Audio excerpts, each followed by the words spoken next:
Justin Baldoni is now suing Blake Lively, Ryan Reynolds, her husband, Leslie Sloan, the PR team. And this was something that we expected. Justin Baldoni also ended up suing the New York Times for the article that was published. Now, just to get a little quick timeline of everything in case you guys forgot, although I did cover this like 2 to 3 weeks ago, but some of you guys, maybe you forgot, or maybe you guys didn't watch those other videos. Essentially what happened was there's a movie, It Ends With Us, it's based off a book. Justin Baldoni was the director, he was the actor in it, he was the producer, he is like a production company, they were producing it. Blake Lively was the co-star, and that movie kind of went to shit. I mean, it did well in the box office. I think for the budget, it did pretty well for what they sold in terms of tickets. But it kind of went to shit because no one really cares about the movie anymore, unfortunately. And I feel really bad because the author, apparently she had some bad experiences with her other books, having like TV movie adaptations, and just things just didn't work out, or she felt like she probably got scammed or something. Now, with It Ends With Us, it's just unfortunate how whenever anyone thinks about It Ends With Us, we're not really thinking about the book, the movie. We're just thinking about the lawsuit. We're thinking about Blake Lively. We're thinking about Justin Baldoni, all the other cluttered shit that is associated with it. And essentially, I feel like it has just really been sort of tainted. So there was a lot of PR that was happening on both sides, okay? Like Justin Baldoni's team, Blake Lively. But the thing is that the internet really turned on Blake Lively. Now, the question is whether or not that's organic or not. I still think a good amount of it was organic, though, because I still see like all the comments about her today. But essentially, Blake Lively's reputation was kind of tarnished. People saw her as a bully. People saw her as someone that was very unlikable.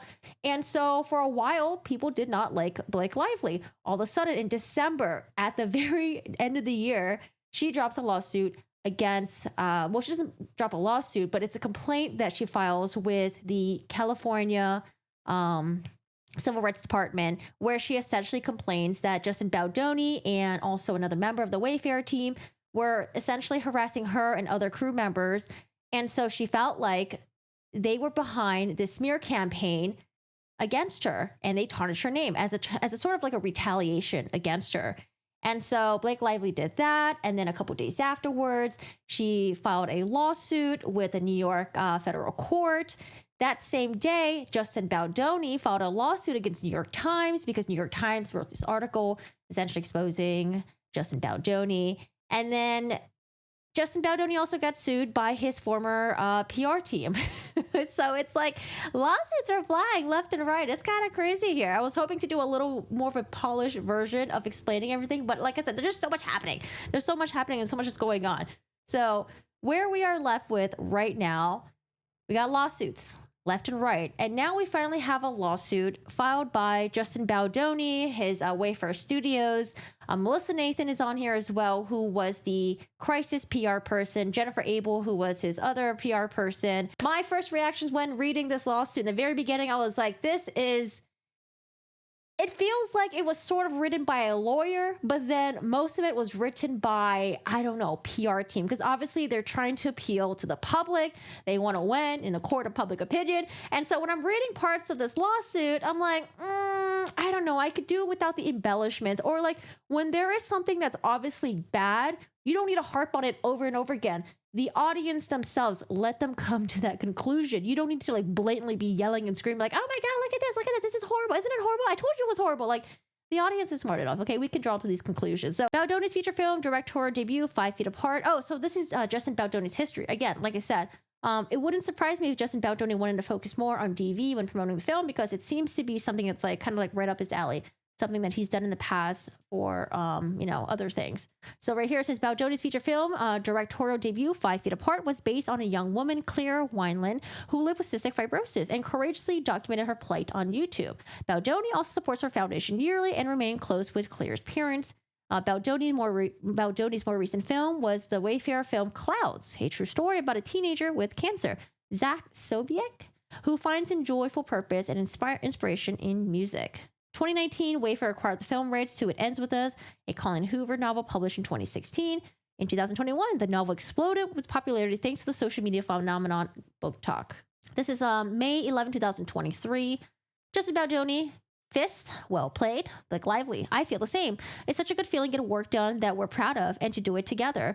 It just clicks when we find it. And that's just as rewarding as filming it or editing it or marketing it or releasing it. This is all storytelling. This is why we do it. Blake Lively, thank you for the collaboration. I really am proud of what we're doing. Justin Baldoni, he loved one of the comments. I like Sentiment Blake. Blake Lively, never met her. Justin Baldoni, I also like Asshole Blake. Don't worry. Okay, good night. Blake Lively, I've met her. So have my suppositories. Good night. Justin laughs at the suppository comment. This was the nature of the relationship, which made Lively's later allegations all the more baffling. True. Because how do we go from this to Ryan Reynolds all of a sudden yelling in Justin Baldoni's face and then having the whole like, oh, you know, all these allegations launched against Justin Baldoni? Like, what the fuck happened? How do we go from like this to all that, all within like half a year?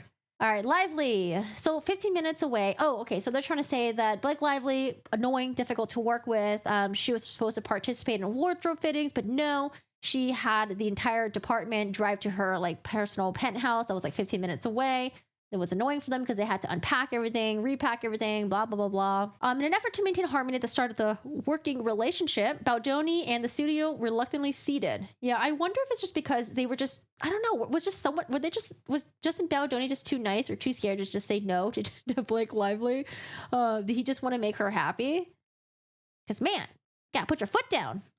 On the first day of principal photography, paparazzi captured and published photos. Oh, okay. So this is going to address the funny part in Blake Lively's complaint where she was talking about how Justin Baldoni went into like a crying meltdown in her trailer. And I was like, what? What happened? Here's what happened per Justin Baldoni. So on the first day, paparazzi captured published photos of Lively in character and wearing her hand-picked wardrobe. These images were widely reported as unflattering and sparked a backlash from Sony. These are the kinds of outfits my friends would see me and gently ask if everything was okay. I think this outfit's kind of cute. It's ugly, but I would wear it. I would wear this outfit. Maybe. I don't know. I would wear it on a day where I'm around my siblings or something. Yeah, no, like just not hitting it for me. No. I don't remember this outfit actually. Yeah, I don't like it either. Baldoni approached Lively in her trailer to discuss necessary wardrobe adjustments, resetting the relationship to assert his role as a director and his need to have her approval over her wardrobe. The conversation, while professional, took considerable time and was later grossly misrepresented in Lively's complaint, which falsely characterized exchanges as lengthy outbursts that delayed filming and caused the crew to wait for hours while Baldoni cried in Lively's dressing room. I was just picturing Justin Baldoni just like bawling, crying, his tears out, locked up in Blake Lively's trailer, was like, oh, I'm not coming out until you say that you're gonna change your outfit. Oh my god, you look so ugly, and oh, my movie is ruined. Like, I don't know, I pictured Justin Baldoni being a diva and overly just dramatic and crying, because in the complaint, that's how they represented it, or at least that's how I took it as. The conversation did not take hours, and any length of time it took was not because Baldoni cried for hours. In truth, Baldoni did briefly become emotional during conversation, but only in response to what he believed was a genuine compliment from Lively, praising his work as a director and actor. I could totally see Baldoni crying over this, because he seems like a very sentimental person. I think Blake Lively was like, okay, Justin Baldoni, he's new into this whole game. I think I have a little bit more prominence than him, you know? I think I could sort of steamroll over him and, you know, maybe since he's so new at this, maybe I can get him to allow me to really be part of this whole production process. I think I think that's what happened. I don't know if she did it. I don't think she did it maliciously.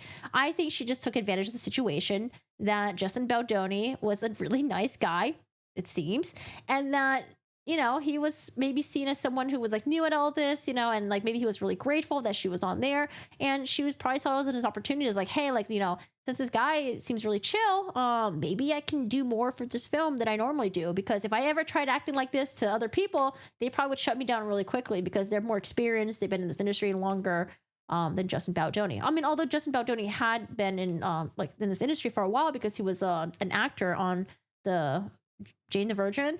But still, like his role as being a producer and all that stuff, I think that was all like within the past, like 5 years at this time. So I think she thought that she probably thought she could participate more Okay, so we talk about the rooftop scene. She wants to take a pass at writing the rooftop scene. This pivotal scene, which much loved by the fans, was critical for setting the tone for the movie. So Baldoni was reluctant to allow an actor rather than a union screenwriter to rewrite this key scene. But Baldoni felt the need to allow Lively to rewrite the scene and agreed to take a look at what she put together. See, like, I think he was just trying to be nice. Like, oh, okay, sure, go ahead. Instead of being like, no, don't do it. Justin Baldoni, needs to learn how to say no, I guess, sometimes. The draft of the rooftop scene that Lively sent Baldoni dramatically differed from what had been written originally. Or it could also be because, like, they were so friendly with each other. Maybe instead of, like, treating Justin Baldoni as, like, a boss, Justin Baldoni was treated more like a friend, as an equal. Maybe because, the text message seemed like they were kind of friendly. All right, here's the text message from Blake Lively. This is on April 14th. If you send me the FDX, I'll work when I can steal moments. And yes, of course, please send to Christy. We're on the same team with the same goal. I don't know. And the way they text each other, like, I don't know. I feel like when I get a text of, like, a wall of text like this, I'm like, oh my God, I do not want to read this. I feel like I don't know. This is just so much. If someone texts me this much, like, oh gosh. All right, Justin Baldoni replies, "Great. Also was working on the rooftop scene today. I really love what you did. It really does help a lot." See, I don't know, like him saying stuff like this, like, oh, you really help so much. Like, maybe she's like, oh, I'm getting good feedback from Justin Baldoni, so I should do more. I should really help him. Like, look at this. He's so receptive of my help. It makes it so much more fun and interesting. And I would have felt that way without Ryan and Taylor. Wink. You really are a talent across the board. Really excited and grateful to do this together. So when they say mega celebrity friend, mega celebrity, I felt like you might as well just write Taylor's name in there, because everyone's going to be able to draw the lines. Okay. They're going to be able to take the yarn, wrap it around, and bring it to the other point. All right. Obviously, they mean Taylor Swift. Like, who else could it be? They always talk about how Blake Lively is so close with Taylor Swift. It's like, I don't know, just include Taylor Swift's name in there. But I felt like they really wanted to make sure people knew this mega celebrity friend was Taylor. That's very appreciated. So this is Blake Lively's text message back. That's very appreciated and means a lot. I'm deeply inspired by the film. You hated the rooftop scene. It was so awkward. The rooftop scene was so long. I remember when I was watching, I was like, holy shit, why is this so long? That's very appreciated and means a lot. I'm deeply inspired by the film. We're going to make outside the success of this book. We have such an opportunity to not only surprise people who love the book, but reach an even bigger audience by making an undeniably dynamic and also commercial film. The moment that excited me most the other day was when you said, "You're not funny. You are going to kill that rooftop scene." You know it, I am sure. Even though it was said in a playful self-deprecation that we all participated, it made me think of the process as a whole. God, why is she texting so much? Please know that I trust on the day you've got me, and I hope that you trust what I've got you if you want it, that I've got you if you want it. We're in this together. We are two of the most determined people I know. We also have very high bars set for ourselves. To collaborate with that type of partner is a gift that neither of us will squander, because we both care too much about the result and also the experience. I have no motives except for you to win. As a director, as an actor, as a studio, as a writer, if you win, I win. If we win our movie wins. We are aligned, and I will bring everything I have to this. Like, oh my God. I don't know. Do people really text like this? Oh, Jesus. Okay. So we continue. This is in April. As for, I'm assuming Taylor and Ryan, and Taylor for that matter, I'm the luckiest motherfucker on the planet to have them as my dance mom level stage moms. They're both embarrassingly effusive. We're just assuming it's Taylor. It might not be Taylor Smith or Taylor Swift. I'm not going to read the whole thing because it's just all blah, blah, blah, blah, blah. Okay, circle this. Oh, this is where she said, which of course didn't feel great to me or them to have my... Oh, okay. I did think this was a little bit weird here, where she's kind of just like... Yeah, this part I do think was a little bit weird. So she's talking about Redacted and Ryan. And so, oh God, like I get it. Like maybe she feels like she's so close with Justin Baldoni that she could just throw this whole thing at him. But to me, I did get weird vibes from it. That said, they're also my most trusted partners, the people I go to with anything creative I touch, and the person they each go to first. That reciprocal creativity and support has been one of my life's greatest and most fulfilling gifts. When they love and sign off on the pages, I felt good to send them to you. They asked what you thought specifically after. They checked in so many times. I told them that you laugh a bunch and said it's probably a blend, but you appreciate my passion so much, which of course didn't feel great to me or them. To have my passion be praised instead of any specific contribution, or even just that you didn't like the pages, which was fine also. I don't know. This is like, I'm getting guilt tripping vibes. I don't like this. I don't like the feeling of this. If we're getting guilt tripping vibes in these text messages, it's possible that the guilt tripping vibes was also there when he was in person with these other people. So I'm definitely getting guilt tripping vibes. Like, I get it. Like, maybe she's just the type of person who just like likes to just be really honest about her feelings and stuff like that. But I don't know. This is like way too guilt trippy for me.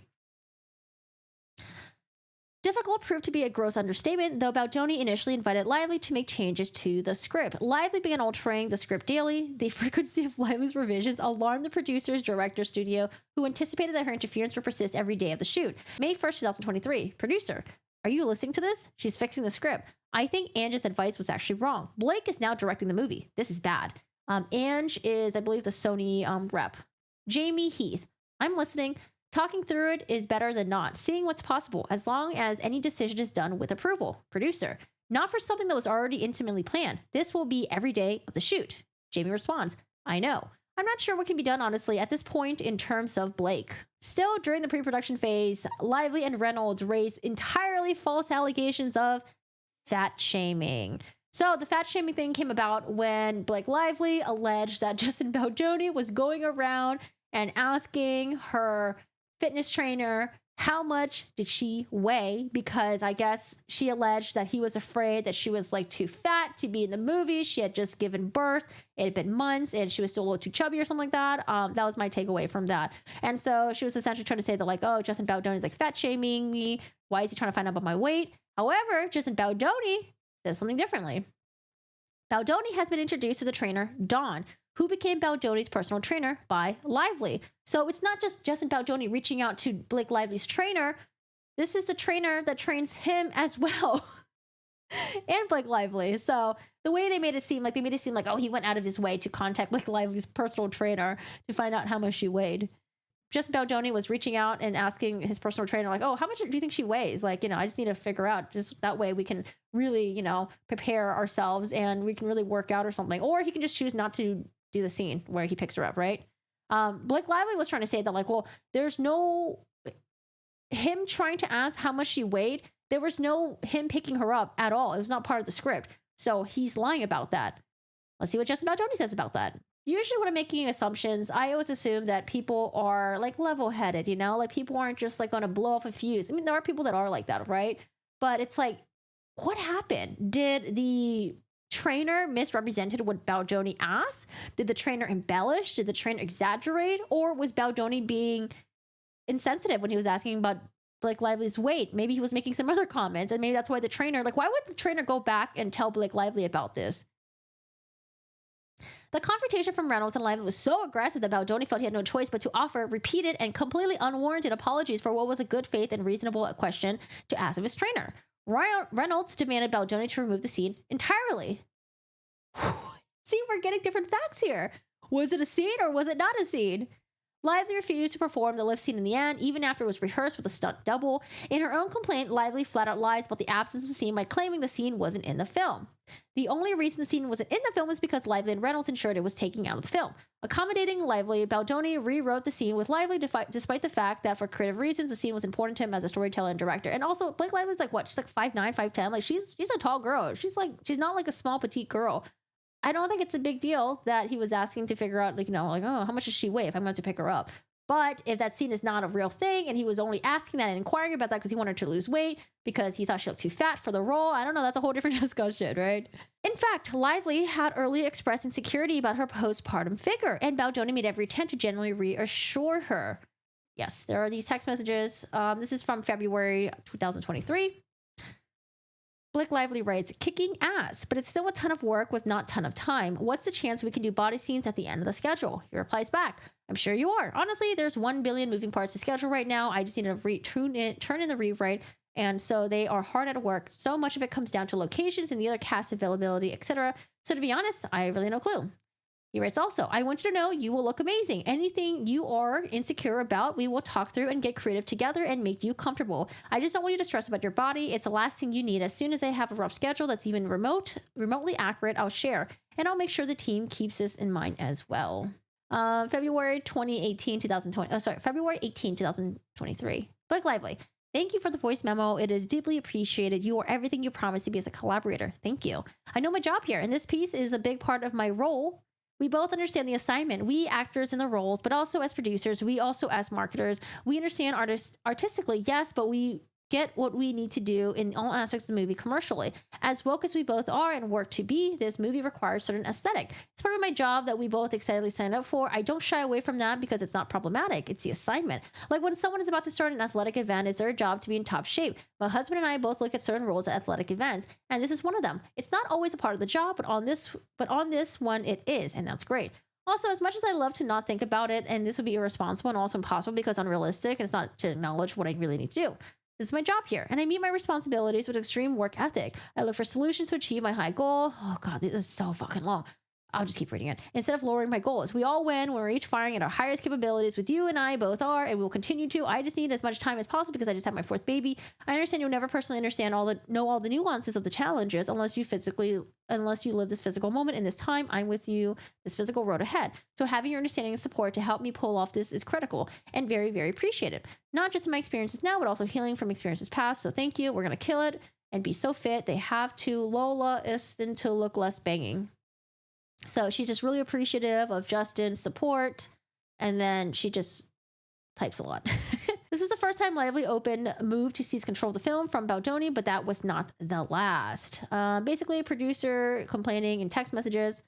He cannot let her have opinions on everything. Jamie, Blake, producer, or she's going to be co-directing this film. Yes, Jamie. Yeah, we were talking a lot about that yesterday. Producer, exactly. This is why everyone is starting to lose it. We've been talking about the same thing for months. Jamie, yep, it's starting to get resolved. Producer, no, it's not. I just wonder if, I don't know, from the text messages that we're getting from Justin Baldoni, it seems like he was giving Blake Lively positive feedback for her interference. And he seems like he just kept saying yes to her. And while everyone around him was just getting frustrated and was like, what the fuck is going on? Like, why? Why is she co-directing? Why is she making all these decisions? By the time production began, Lively and Baldoni had worked closely together for months. Lively expressed warm gratitude for her collaboration with Baldoni on the eve of filming. So this is from May 15, 2023. This note means so much to me. I'm excited to start tomorrow, but it's only one piece of the journey. We started months ago, and I'm grateful for all that we've built so far. Thank you so much for your caring. Thank you so much for caring so much and for putting every bit of you into showing it. You've given so much of your time to fight for great, and that hasn't gone unappreciative or unseen for a moment. Let's do this shit. From Blake Lively to Justin Baldoni. Lively continued to express her warm appreciation and respect for Baldoni as filming continued, even as she acknowledged she could be difficult and critical of others, using the kind of language she herself would have been alleged as inappropriate. Justin Baldoni writes, this is May 2023. I'm not going to tell you that you were amazing because you tease me for being so sentimental. But you were amazing today. Blake Lively, thank you. I do appreciate it. I'm just a ball buster, but it means a lot to me. I care a great deal. I always want to deliver. You were terrific. I'm proud of everything we did to get today, but really every day. Like, oh my God, like this back and forth, like, oh, you're so amazing. No, you're amazing. Oh, you're amazing. Like, I don't know. I guess it's for morale and morale boost, but like, it just sounds like bullshit to me.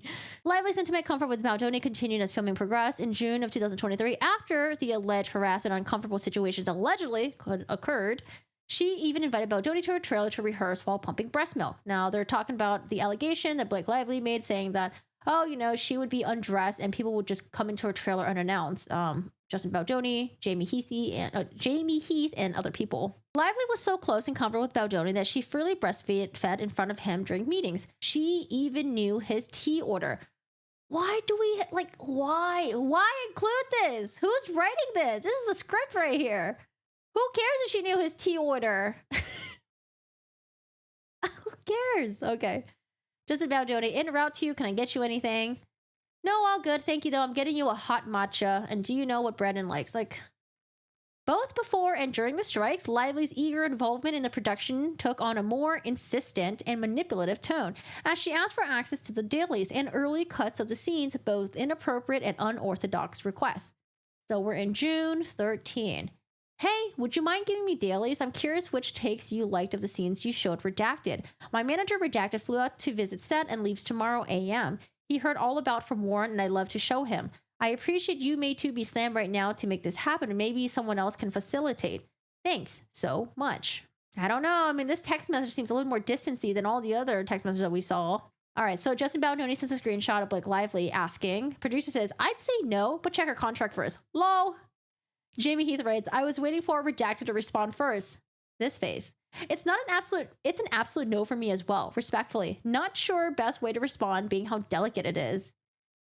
Producer, I think you can either not respond until tomorrow. So I wonder if it's like, is it delicate because they're afraid of hurting Blake Lively's feelings? Because at this point, I don't think they knew about the whole allegations against Justin Baldoni. Like, he's saying that he doesn't know anything about the sexual harassment allegations. It wasn't brought up until when production resumed.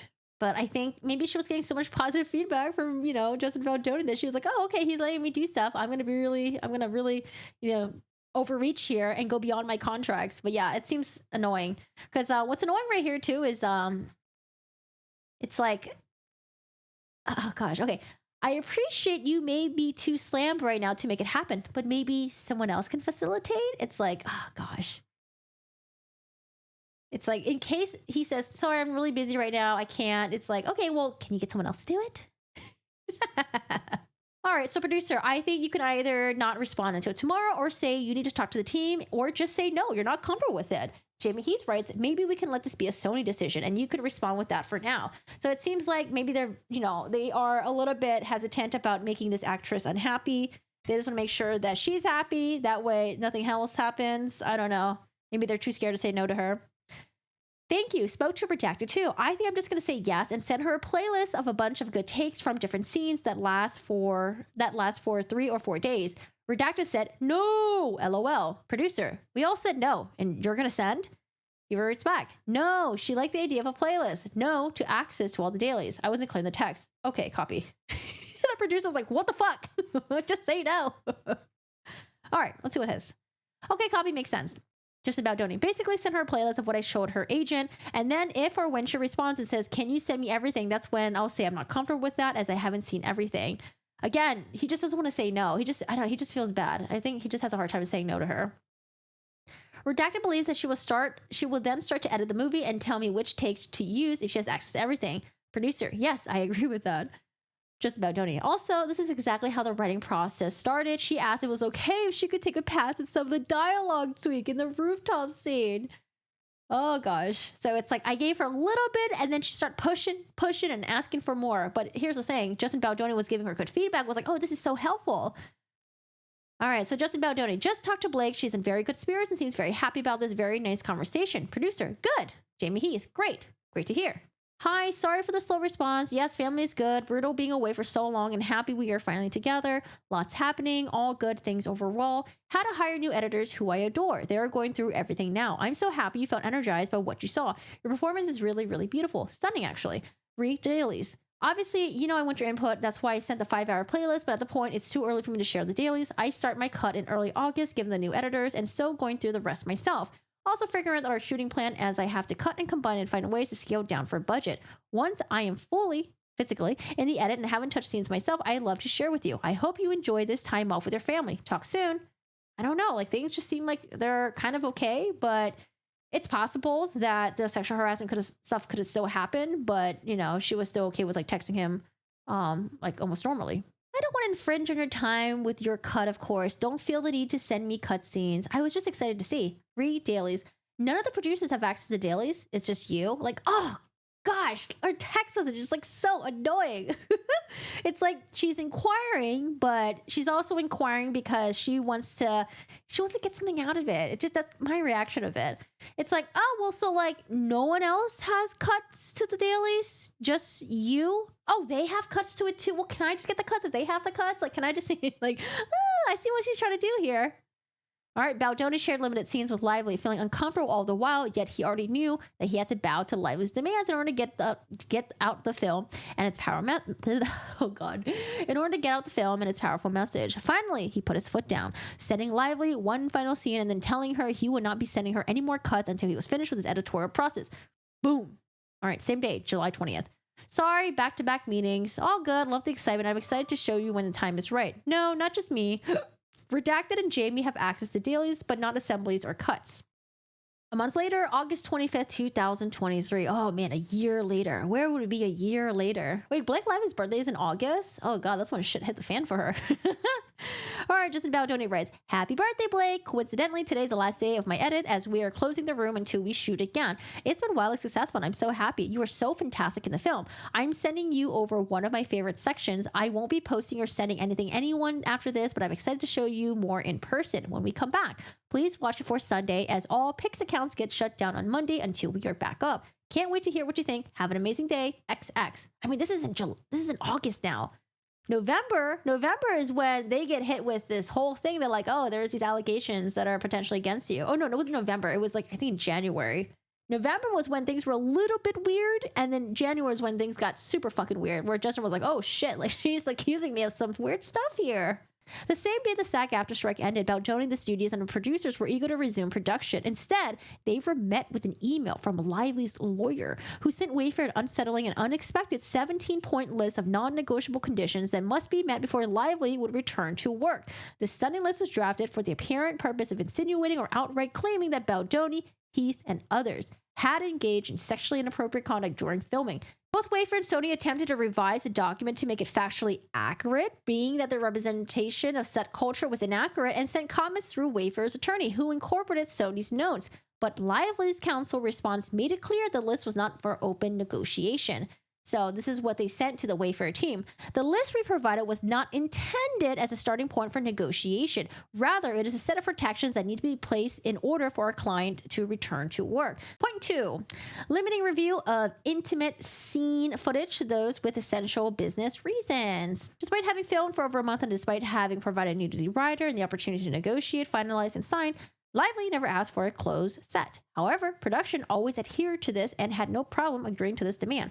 For clarity, no intimacy scene was even shot prior to November 9, 2023. Return to production demands, therefore, under no circumstance did Lively shoot intimate scenes without a nudity rider, as suggested in her complaint, and production did not violate any SAG-AFTRA rules. The one simulated nude scene filmed prior to the strike break and the November 9, 2023 return to production demands was a scene that Lively wrote, knew in advance, and directed the action for, and she never requested a nudity writer or an intimacy coordinator for that scene. This demand, as written, suggests nude or intimate scenes were filmed with the non-essential personnel present. Yes, that's what we were thinking. We were like, oh, so they were just doing like these sex scenes, and there was no intimacy coordinator there. Okay, maybe that is a little weird. Maybe that seems unprofessional. I don't know. But they're trying to say that, like, well, there was no scene that was filmed before this November 9 return to production demand. And there was one scene that had nude, but that was directed, I guess, by Blake Lively herself. And she never requested an intimacy coordinator or a nudity writer. Huh. Interesting. This demand is written suggests nude or intimate scenes were filmed with a non-essential personnel present. Oh, yeah, that too. Because I think they're also trying to say that when she was, there's a scene where she was like naked, she was giving birth, but she was given this like little like cloth thing to cover her private part, that there was like people walking around in the background and like devices weren't confiscated and stuff like that. And then like Jamie Heath, the Wayfair CEO, was like around and walking around and like the set wasn't closed. Later in the complaint, Lively alleges that during a scene, the birthing scene, where she was mostly nude with her legs spread wide in stirrups and only a small piece of fabric covering her genitalia, that there was non-essential persons present. This allegation is knowingly false. To begin with, to describe Lively as mostly nude and naked from below the chest down is dishonest. She was wearing black briefs and a pregnancy suit that covered her midsection. Her top was covered by a hospital gown. Her legal complaint deliberately suggests that she was wearing a small piece of nude fabric glued to her genitalia, by stating that this is generally what female actors use to provide some minimal privacies without disturbing the chant, leaving the reader to believe that Lively was only wearing the small piece of fabric. Moreover, film footage. Oh, that's right. Film footage. So now it's like, are we going to have concrete evidence and proof? Are we going to have film footage to show that someone is lying? Blake Lively alleged that Justin Baldoni, there was a scene where he broke out of character and then like leaned towards her and then said that like, you smell good or something, which to her, like, yeah, that could be seen as like really fucking creepy. But when I was reading that, I wasn't sure if, even though it was a montage and she said that there was no microphones and there was no lines to be, said anyways. I don't know if he was still in character. Like, I don't know if he was trying to say like, oh, your hair smells good. That way, like when they're doing this montage, it just shows like him like talking to her, like whispering in her ear, like as a romantic moment or something. That's what I thought. All right, but this is what he says. So this is the romance montage of Lily and Ryle on their date. The producer played music to set the mood so the characters could slow dance. Lively, consistently unable to take direction, insisted she really liked the idea of the characters constantly talking because, as she stated, she and her husband like to keep talking, talking, and talking. In an attempt to encourage her to take his direction, Baldoni offered that he and his wife just often looked into each other's eyes silently, to which she responded like sociopaths. I wonder if she was just making a joke. I don't know, like just looking into like each other's eyes. I think talking and talking sounds more comfortable, but I don't know if maybe she was just joking, and laughed. Baldoni laughed and shook it off, while Lively once again started talking about how she and her husband can't not talk. Baldoni said, I think that's cute, and complimented the couple, to which Lively responded, I think it's more than cute. Lively continued arguing and tried to direct him for the scene, while they're supposed to be in character filming the scene. At some point, Heath and another producer, irritated, called Baldoni aside to express they can't capture the intended shot because Lively wouldn't stop talking. He was instructed somehow to get her to stop. While there was a brief verbal exchange, Baldoni, heeding the instructions of their assistant director and producers, continued to try to bring them back into character. As they were acting in this montage scene, Lively continued to break character and speaking as herself rather than as Lily, which was extremely confusing for Baldoni, who was trying to balance directing the scene within his artistic vision while also acting in character while filming and trying to get Lively to do the same. Lively apologized for the smell of her spray tan and body makeup. Baldoni responded, it smells good, and continued acting slow dancing as he believed his character would with his partner, which requires some amount of physical touching. Lively took them out of character again and began to joke about Baldoni's nose, which he laughed off and joked in return, even as Lively joked that he should get plastic surgery. Lively incorrectly alleged that the scene was filmed without sound. Baldoni was wearing a microphone, and the entire exchange is caught on camera. So something tells me that we're gonna get to hear that exchange if it is caught on camera. Moreover, it was Lively who engaged in unchoreographed kissing scenes. One scene, again captured on camera, exhibits Lively pulling Baldoni in to kiss her. It is clear Lively was initiating unchoreographed kissing. In one take, she pulled Baldoni in and kissed him once, and another twice. And the number of kisses, entirely initiated by Lively, changed at her whim. How much is improvisation allowed in like kissing scenes, in sex scenes, in scenes that require touching and stuff like that? How much is improvisation allowed? Is it just usually like kind of like a known industry thing where it's like, okay, like, people improvise. Like how would you discern that from them being professional in acting versus them being creepy? While in character, without needing permission while in character, Lively now takes issue with the innocuous improvisation Baldoni, as Ryle, may have allegedly initiated while in character. Baldoni treated their relationship on camera as professional, each playing their part, each doing their part. No one was supposed to improvise. Baldoni would have no way of knowing based on Lively's own actions. Lively demonstrated again and again this was normal and acceptable part of filming romantic scenes. Lively also complained that there was inappropriate improvised kissing during the first period of filming before the strike break. But in fact, the only two kissing scenes filmed during the initial filming period were both scenes that included kisses as written in the script. These kissing scenes were not improvised. Point 4. No physical touching of Lively, including hugging or comments on her physical appearance, except in connection with the character and or scene work. For example, her allegation that Baldoni inappropriately called her sexy was in fact a reference to a scene when everyone was wearing onesies. But Lively was covering her onesie with a big coat. Baldoni, her director, asked that she take off the coat so that her onesie would be visible on the scene. Baldoni said it will be hot, as it was 90 degrees in a small bar with no air conditioning. Lively mischaracterizes this in her complaint, and Baldoni, referring to her personally as hot, using the slang term of the meeting, given that Lively herself had expressed to him that she wanted her character's wardrobe to be sexier. Baldoni encouraged her to accept direction by saying, it's sexy, meaning that without the big coat, the wardrobe was sexier, as Lively said that she wanted it to be. Lively took this personally. She was unable to take direction, later alleging his behavior was inappropriate regarding her self-chosen wardrobe, stating, that's not what I'm going for. Baldoni, recognizing that she may have been taking his direction personally and appeared offended, apologized more than once. Now, Blake Lively alleges in her complaint that the cast members around her, or like maybe there was like another cast member that was there that saw this, basically empathized with Blake Lively and went to console her. So I don't know. We're getting this right here could be like maybe multiple interpretations, Maybe Justin Baldoni was being professional and maybe it's been taken the wrong way. Or maybe when he said it in a way that was very creepy where there were other people around. They were also like, ooh, that's kind of creepy. Like, I'm going to go over there and console Blake Lively. So again, we're going to have to hear from the cast members for this. However, there's a footnote here. This is well documented on camera while filming. So which part is documented? I think this part, right? Yeah, I think, right here. The onesie parts. So we're going to be able to see cuts of it. Maybe if this goes to trial. Point 6. No one to enter Lively's trailer while she was undressed. No one would or did enter Lively's trailer without knocking first and asking permission. More than once, Lively invited Baldoni, Heath, and other producers into her trailer so that she could multitask, understandably balancing motherhood with her work obligations. Heath was invited into her trailer for a meeting at her request while she was having makeup removed from her collarbone. So again, Lively said that he came and she wanted to reschedule, but he was like, oh, there will be no other time to meet with producers. You have to meet now. And that's why she decided to acquiesce eventually. Her nanny, makeup artist, and assistant were present. Lively was not topless, as she claims elsewhere, but was fully covered by either nursing or pumping breast milk. In this instance, he was instructed to turn away while they spoke, and respectfully did so, while they figured a time to meet with other producers standing just outside the door, and as Heath pleaded with Lively to have the meeting the next morning to avoid her getting home late and losing shooting time the following day.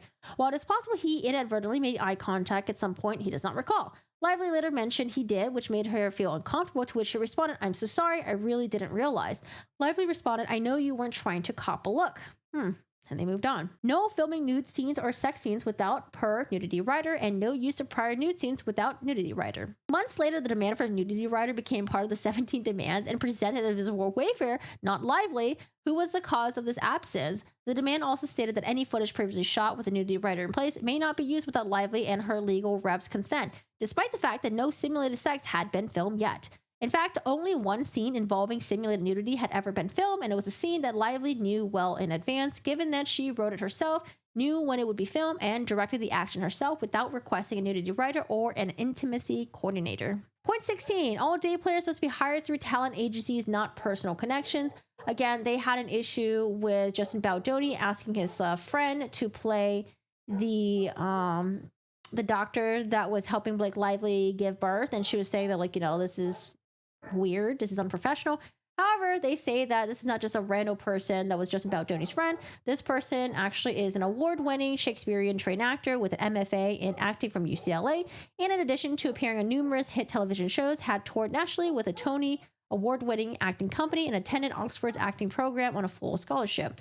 So this is from Justin Baldoni to the members of the production team. I spent the better part of the last few days. Oh, this was in December 27, 2023. I spent the better part of the last few days trying to figure this out. Everyone knows how I feel about this and how angry I am that Blake has taken over a film and somehow rewrote a movie we spent years developing, writing, and funding. So yes, I'm furious and sad, but I will continue to get back up with the goal of getting us to the finish line.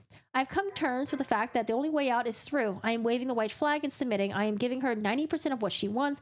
I'm sure none of us have the energy to fight anymore.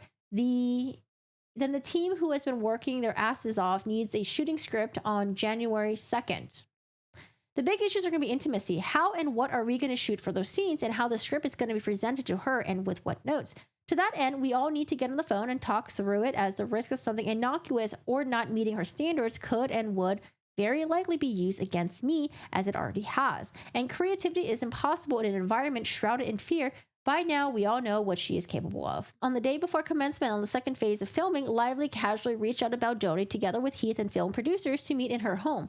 Lively return to production's demand required a meeting before filming resumed.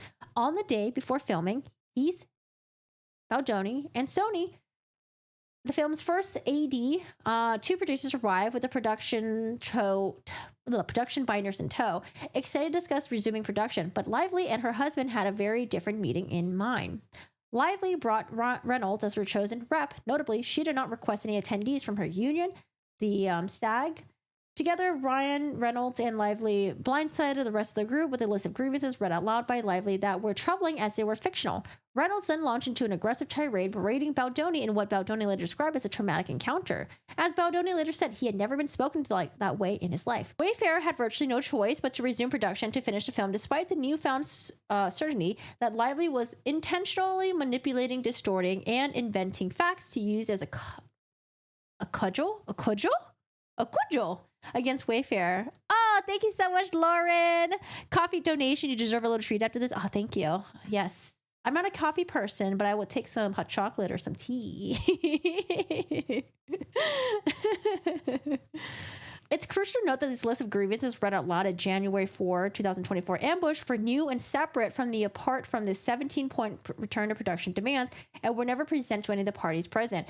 When I read Justin Baldoni's initial lawsuit, my impression was that he never saw that other separate list. And it wasn't until the lawsuit that was brought on by, or the complaint that was brought on by Blake Lively, that's when he saw it. But maybe I misunderstood, because now they're saying that they did see that list and it was brought when they were ambushed by Blake Lively and Justin Ryan Reynolds. Lively's complaint misleadingly suggests the parties agreed to a list of 30 items. Many of the lists listed in the CRD complaint were new, entirely based in lies, neither read nor approved or provided to any of the parties. Wait, what? I don't know. I'm confused. Was it not provided to the parties?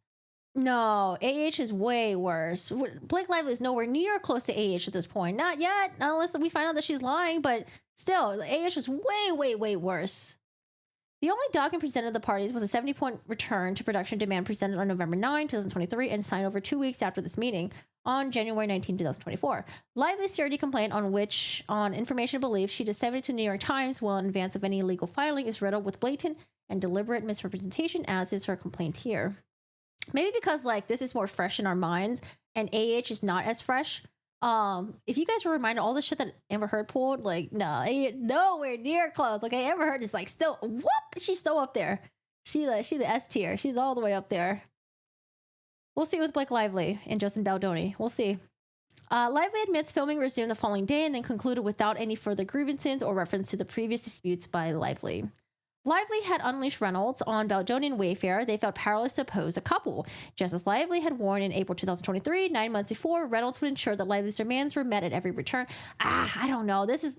I think this is, I don't know. I think this is I felt like the way that she said it, if it was super explicit, then yes, refer back to it. But it was I don't know. It was just you could interpret it that way, but I don't know. I think this is too much of a push. From then on, Lively would get her way, or else, she kept getting her way, but was it because Justin Baldoni was too scared to say no to her, or he was just too much of a nice guy, or, per the text messages, Blake Lively could just be well, what do you mean? But Justin Baldoni was so open to my opinions and changes. Look at him. He was encouraging me. He said I was being helpful. Lively completes her usurpation of the film. All right, so the Directors Guild of America, they give directors 10 weeks of editing time uninterrupted, and it's a private moment, okay? Very important moment. However, it seems like Blake Lively wanted to get access to the editing bay for 2 days. What became 2 days ended up being more than that, and then she ended up kicking Justin Baldoni out altogether. Oh boy. Okay, so Justin Baldoni writes, this is 2024, February 25th.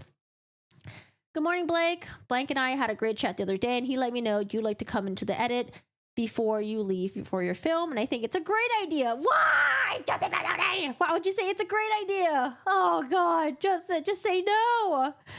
Justin's it's a great idea. I agree that we work really well together. And with all of you put into this film, I completely understand wanting to give you your notes and have input before you leave for your other movie. With that, I started my cut on Thursday, so tomorrow will be day 3. The movie's currently all over the place, and I need a few weeks to get it into some sort of shape to even present it to you. What I would love to do is bring you on the 18th, have us work together until you leave. What? Just say no. Just say no. Just be no. Did I hear the first week of April? Then once you were in Italy, as things progress. Oh, by the way, what movie is Blake Lively doing? It seems like she was filming in Italy. Does anyone know what movie this is? What is this? Once you're in Italy, as things progress, you can jump in on any free days or even on days you have long wait between the scenes. I'm also happy to send you progress scenes, etc. with any big changes that are made, as well as we know things change all the time during the cut. I don't know, man. Like, I'm glad that they are putting Justin Baldoni's text messages ahead of it, because if Blake Lively was the one that was presenting his text messages, it could just be seen as like, oh yeah, Justin was agreeing to it all along. Like, what do you mean he had no issues with this? Because that's the sentiment that I get from these text messages. But he's saying that behind the scenes, he didn't want to, but he was forced to because he felt like he had to. He felt like he had to acquiesce, and he had to meet the demands of Blake Lively and Ryan Reynolds. But I don't know. I feel like she can argue the opposite. Okay, so she's going to be in Italy. What movie is she filming in Italy? Does anyone know? Simple Favor 2. I heard they are not doing a Simple Favor 2, which I'm sad. I want to see a Simple Favor 2. I heard they're like, they cut it. Oh, Vasquez. Oh yeah, give me a Vasquez in here. For me, the editing process is the time to try things and throw it out against the wall to see what sticks. It's my favorite part of the process. So once you take off, we can keep you in the loop and send you stuff to the extent you want to see it as we get closer to locking picture. Thanks. Blake Lively, February 25th, 2020. Oh, here's a little doggy. You see the lammy lamb? Look at the lammy lamb. So cute. All right, so Blake says, hey, thank you for the note. I appreciate it. I'd love to be in the passenger seat with you as soon as possible. I don't need you to formally present anything. I understand you've just seen the first assembly and have a mountain ahead of you. I'll be invaluable to you in recall alone as you put together what you're looking for. I've also been rewatching all the dailies. Ton of nuanced gems. The sooner we put our heads together, the better. Damn, she is really co-directing this. Justin! What does he reply? What does he say? Oh, we don't get the X anymore. Before she was signed X, no more X. Okay, now it's just B. Very excited to dive back to the work. Let me know. Hey, Blake, I hear you, and I do know how helpful you have been and continue to be. Why, Justin? Why write this? I do need some time to get sorted with the editors and wrap my head around the film itself. I will reach out to you at the end of the week to let you know the progress I have made so we can figure out the best time for you to start with me. Thank you. I mean, definitely like a little bit more colder than his other text messages, but still, it's like, I hear you.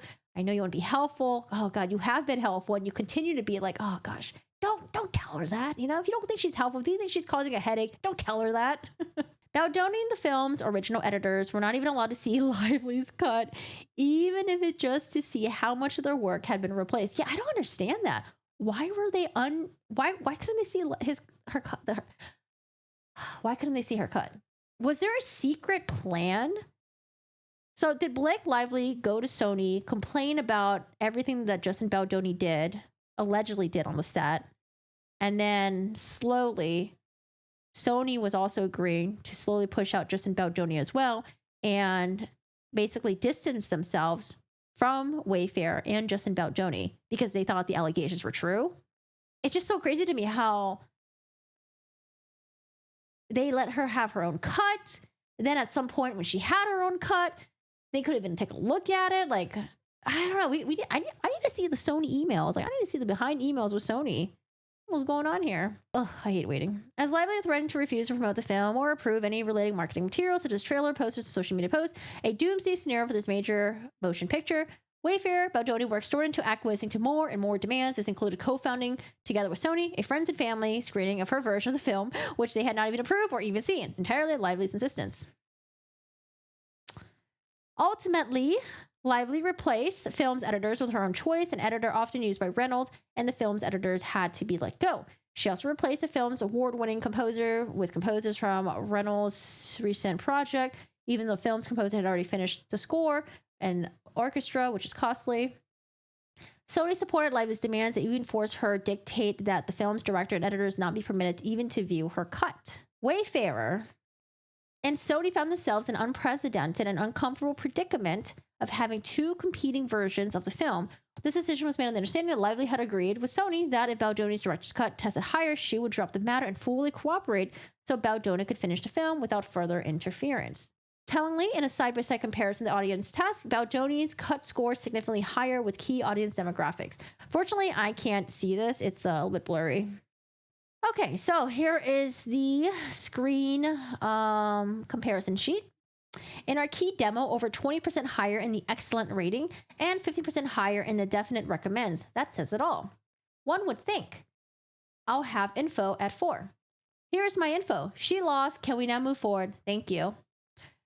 The only group she went up with in the excellent category was men, and they are absolutely not our audience. And that's only because she's focused more in the movie on herself, and men like to look at Blake Lively. Men are such pigs.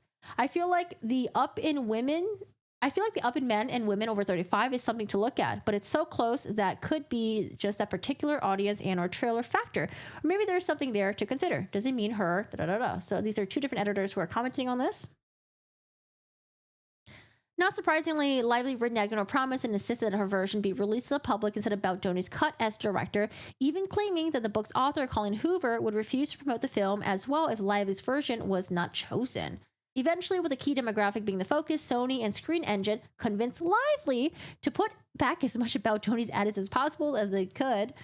None of this was officially communicated to Baldoni, but whispers reached him that part of his cut made it back to the final release. July 2024, Baldoni was completely locked out of the film's final cut. That's why I'm like, is there more stuff that happened?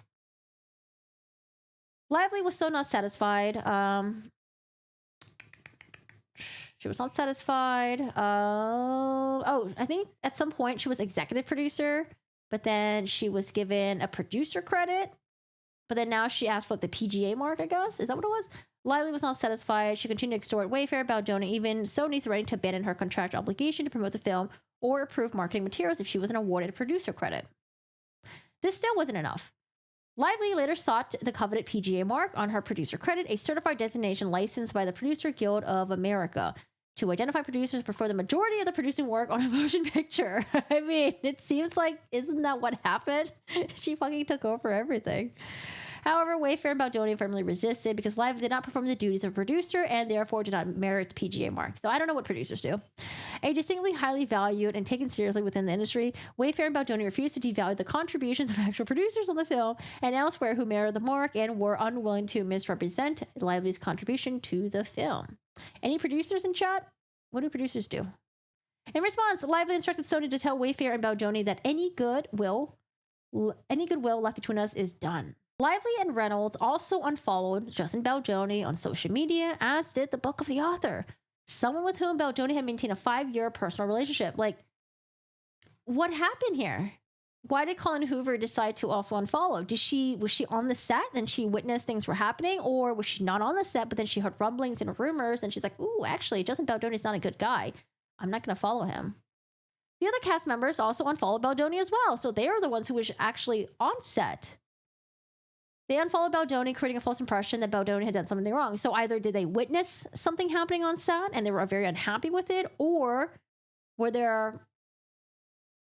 did Blake Lively go back to them and was like, oh, hey, this and this happened, and then they were like, oh shit, that's really fucked up. Like, I don't know, what happened? Did they witness it themselves, or did they hear it from someone else, right? For example, Isabella Ferrer, cast as young Lily, exchanged grateful texts with Baldoni during and after her filming stint, which included a number of scenes involving intimacy. This is May 2023. You did awesome today. So happy to be working with you. From Justin Baldoni. Isabel replies, thank you so much. I'm so excited. Thank you for being a great director and being so wonderful to work with already. Let me know whenever you need me for anything. Justin Baldoni replies back, so kind. More to come. You are going to kill it. Yeah, so do you guys remember how Blake Lively's team omitted the upside down smiley face, and Justin Baldoni and his team were like, look, she omitted the smiley face. That's horrible. But now I'm like, well, there's a blank right there. Is it just like whatever program they use to extract the text messages? Does it just not bring over emojis? Because there's a gap right there, right? I don't know. That's a weird typo. Or is that just perfect enough for a little emoji smiley face to fit in there? I don't know. That's why I marked it. Okay, so let's see what she says. So kind, whatever. More to come. You're going to kill it. She loved the message.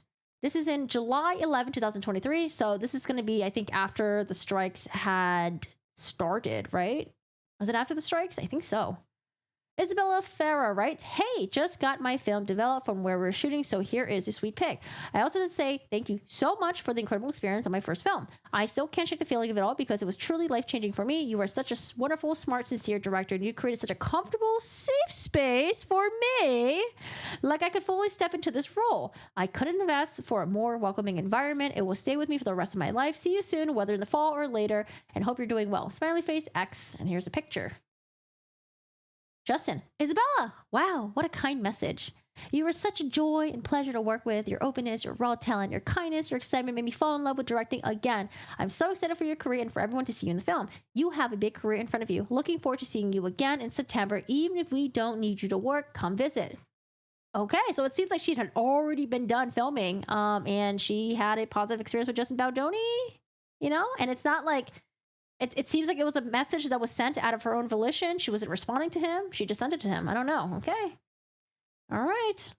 Tellingly, Farrah worked with Baldoni when Lively was not on set. It was not until Farrah spent substantial time with Lively during film promotions that Farrah felt compelled to shun Baldoni in repudiation of her warm words. So I wonder if, Blake Lively was like, oh, hey, by the way, Justin's pretty fucked up. This is what happened. She's like, oh, shit. Damn, that's fucked up. Let's see. The premiere of the movie Deadpool and Wolverine. Reynolds approached Baldoni's agency, suggesting the agency was working with a sexual predator. Desperate, terrified, in its position for the first time, he sought expert guidance and was advised to engage crisis PR to be ready in case Reynolds and Lively decided to unleash their wrath on them. The proposal was wrongfully obtained from the very public relations company that once represented Baldoni, with whom he had recently severed ties. Was later used by Lively to knowingly and falsely assert that Baldoni had agreed to the most aggressive option in the proposal. So we saw the proposal, and, there were parts of it that looked really bad, but they're trying to say that, yes, there was a very aggressive, last option, but it doesn't mean that we actually employed it, right? It's just a proposal. It doesn't mean we actually did it. So they're talking about like astroturfing, how they're going to make bots and try to show that there is like support, fake support for maybe Justin Baldoni and stuff like that. But it seems like maybe they didn't even have to go that far because the hate on Blake Lively may have already happened organically. Okay, the purported marketing plan alleged created by Sony, which is later referenced in Lively's complaint, was agreed by all, attached an exhibit. As a fact, even though it was merely talking points, not a binding contract, was never a plan Baldoni agreed to. Okay, so there is a thing that Sony had out where it's like, okay, well, here are the things to avoid when talking about the movie. We're going to talk about the resilience, the strength, as opposed to describing the film as a story about domestic violence. Empowerment is not just about standing up to adversity, but also about having the power to overcome within oneself and grow from it and developing agency to shape the future. Avoid talking about the film that makes it sad or heavy. It's a story of hope. Just days before the film's premiere, Baldoni was still unsure if he would be allowed to attend. His friends and family, most traveling from outside New York, were left in limbo, unable to finalize travel plans or book a flight. Ay, ay, ay. Sony Wayfarer persuaded Lively to permit Baldoni and another Wayfarer team along with their friends and family to attend. However, they were relegated to a separate theater. They arrived at a different time than the rest of the cast, and then they were instructed to leave the red carpet immediately upon Lively arriving. Baldoni was also excluded from the official celebrity after party. Baldoni had to quickly organize and fund a separate after party for himself and the Wayfarer team. However, this time, the red carpet, his time on the red carpet was abruptly cut short when it was conveyed that Lively was on her way. Him and his family were quickly ushered away. They escorted Baldoni's group to a basement of the building. They had concession stand stock. Oh gosh, yeah. So when we were reading this for the first time, the description of the basement, the pictures looks exactly what I imagine in my head. Like, this looks so bad. You have a movie that he's supposed to be the director of, and like they're in this, like, what is this? There's like sodas back there. There's like, some popcorns. There's like these like folding tables. Like, oh my god, this is just so sad. Oh gosh, but I don't know. Did he deserve this? Did he deserve this? Did he deserve this? Did he deserve this?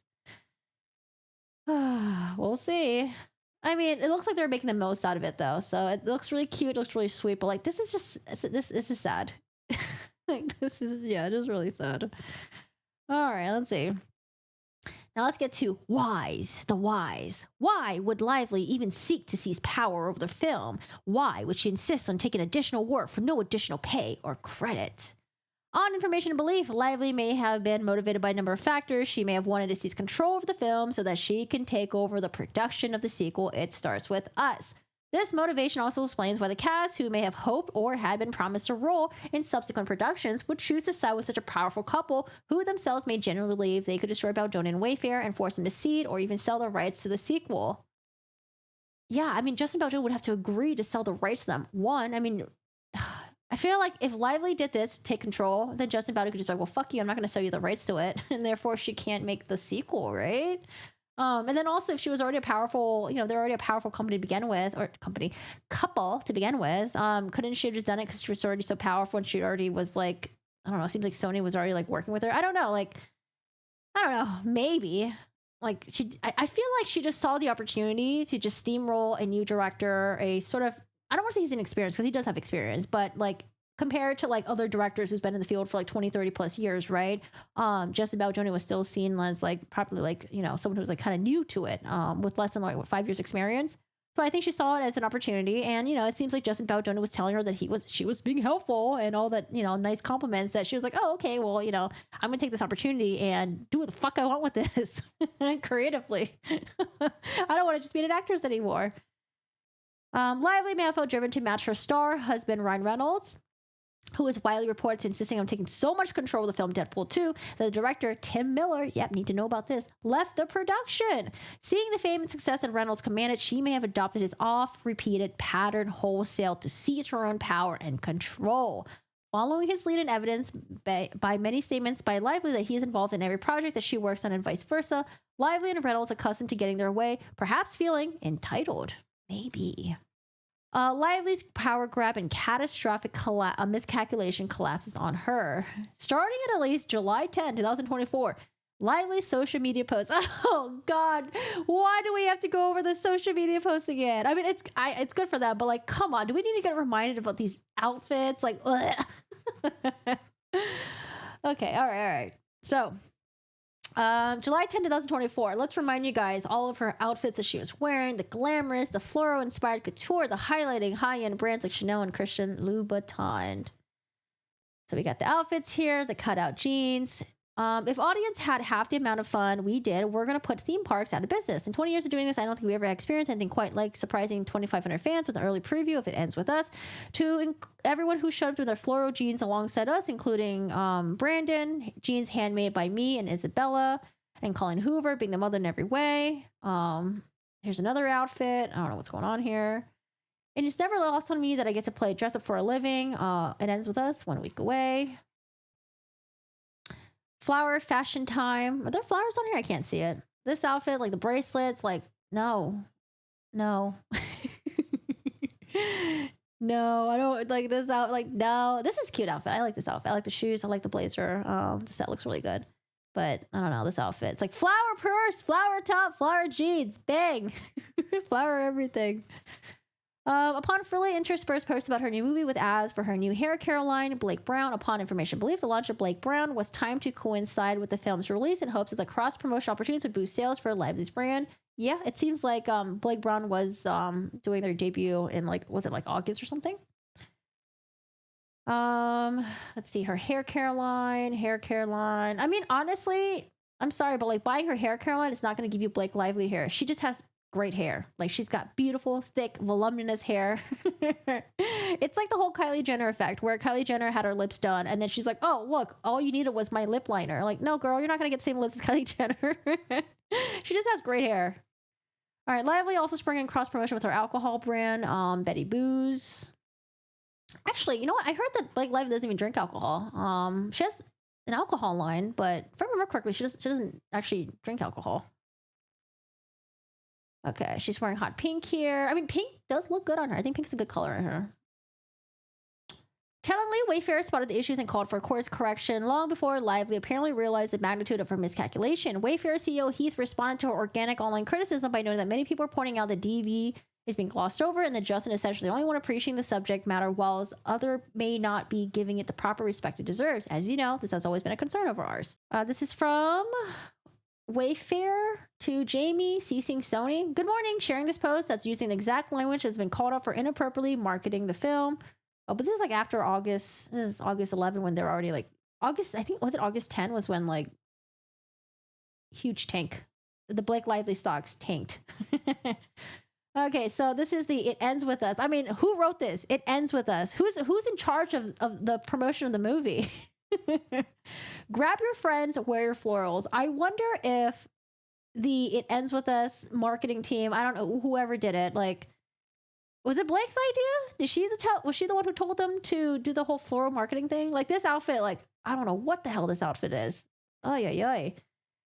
I just wonder if I know that they were trying to do the whole like the Barbie marketing, right? Where it's like, oh, wear your Barbie outfits, wear your pink, whatever. And they saw that as like a really cool movement, to really get people involved and then like go into the movie theaters, have a theme and stuff like that. And they were trying to do that with this. I think there's nothing wrong with wearing your florals because the movie is about this woman having a flower shop, her hopes and dreams being a flower shop store owner, and then, all that stuff. I think it's just like the way that they market it was just like they should have just been like, oh, like what's the color that supports like survivors of like domestic violence? Is like pink or something? I don't know. Maybe they could be like, hey, let's wear our florals in support of victims of domestic violence and the resilience and how they can come out of this. Like I don't know. They really had to just talk about domestic violence. There's no way they were able to gloss over this. It's weird that they just even talk about it because, like I said, when I first heard about It Ends With Us, I thought it was a rom-com. Yeah, I just thought it was a rom-com. I never seen the trailer or anything like that. Or did I? No, I did see the trailer. Did I see the trailer? Why did I? No, I didn't see the trailer. I made. It's just because I saw the poster. I was like, oh, this looks like a rom-com. I just assumed it was a rom-com. Okay. But I mean, I felt like there was nothing wrong with trying to get a bunch of people to get excited about the marketing of the movie and then wear your florals to show your support. But they still had to mention DV. They still had to mention like, oh, let's support victims of domestic violence or survivors of domestic violence, and let's wear our florals to support them. This really, gives empowerment to women to show that, men and women, that you can really get out of the situation that you're in, blah, blah, blah, and stuff like that. So it's just that like them just saying, grab your friends, wear your florals. That's it. It's just like, yeah, I can see why it came across as horrible to a lot of people. Like the marketing just didn't hit right. Lively and Reynolds threaten plaintiffs unless they take the fall. So I want to know more about this here. I don't think we have a copy of it. August 12th. So this is about 2 days after, I would say Blake Lively's reputation tanked. Heath and Abel had a call with two executives in the public perception. Actually, I don't know, but like, remember how I told you guys that because of like all the stuff that happened, I still don't know if it's like completely organic, but I think it's organic because it seems like it is, but you never know. On August 12th, Heath and Abel had a call with two executives from their then talent agency. One admitted that the root of Lively's problems was focusing the promotion of the film on frivolities like fabulous premiere dresses, Hollywood glamour, and the commercial benefits of Lively brands, while Baldoni also always maintained his public focus on amplifying the voice of DV survivors. The executive communicated the demand from Lively and Reynolds that Wayfair, Heath, Baldoni make a public apology that day. But what would the public apology be about, though? I don't understand. So if people were reacting to, Blake Lively, what would the apology sound like coming from Justin Baldoni and his team? Hey, I'm so sorry that people think you're a bully. You're not a bully. That I made things difficult on the set. It's really my fault. Like, I don't know. What would they apologize for? That would appease the public at that time. And then the public would actually understand, knowing that there was no sexual harassment allegation out at that point, right? What would he apologize for? What I'm asking.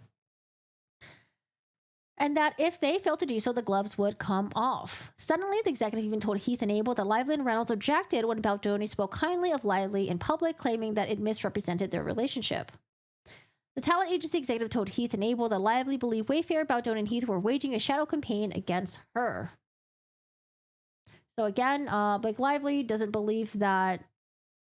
I don't know. Like I mentioned, I think the hate that Blake Lively got, it just really didn't match the crime. I think she got an insane amount of hate, like insane. And I was like really confused too. I was like, oh wow, like I can't believe she's actually getting canceled over this. Like the interview that she did was like really bad, but it was like also like a long time ago. Like I don't know, it was like 6 years ago or something like that, 8 years ago. I don't remember. I don't know. Like I thought she, yeah, I don't know. I thought they went really harsh on her.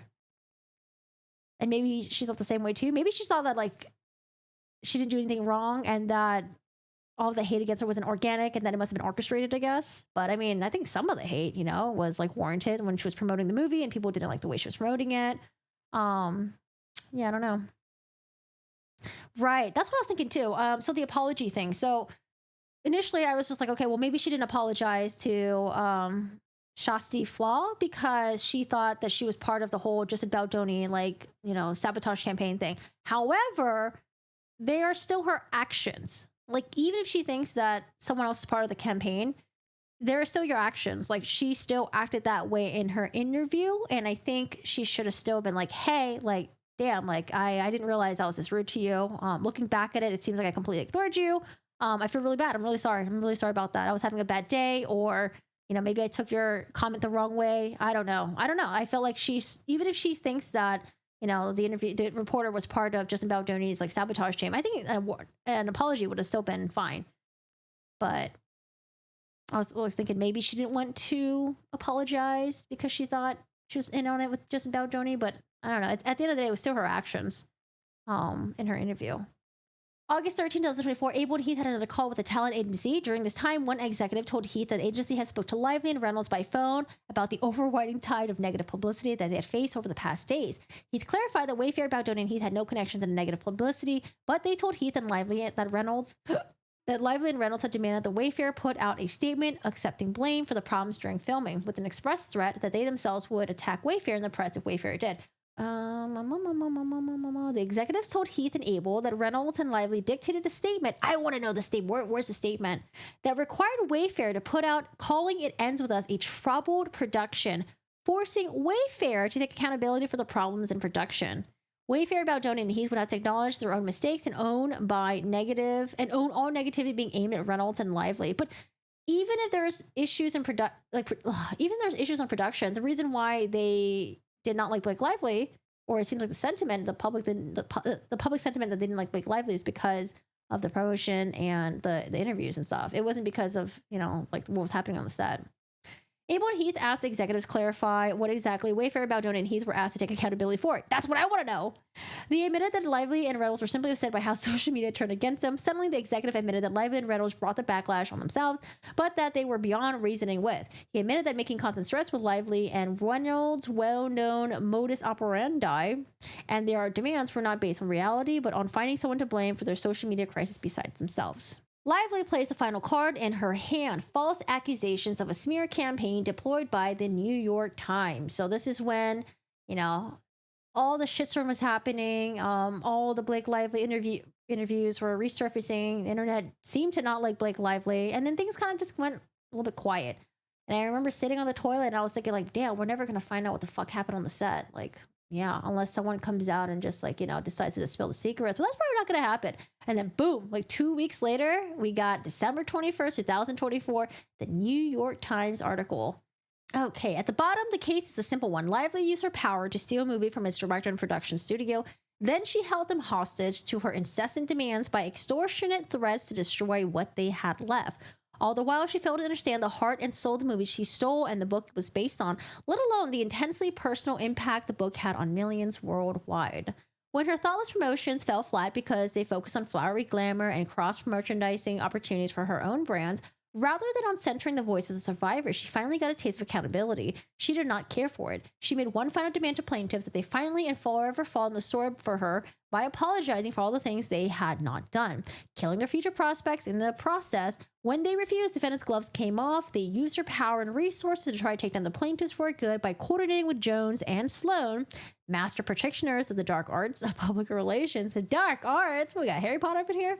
And an intricately planned character assassination plot. They nearly pulled it off too. All right, so, I think, I don't know. Honestly, we need more information. That's how I feel. I'm sorry. That's probably just a boring response. It's nothing crazy, nothing sensational or anything like that. I think we just need more information. So Blake Lively has alleged that Justin Baldoni and the Wayfair CEO, that they were sexually harassing her and other members of the crew, and they were doing other things that were inappropriate, that was unprofessional. It seems like with Justin Baldoni, he's trying to say that, well, maybe she misconstrued, or maybe she is misinterpreting certain things that I've done, and maybe she's just straight up lying, flat out lying, right? Yeah, I don't know. We need to hear more. Need more information. It ends with us in court. Yeah, I've heard that before.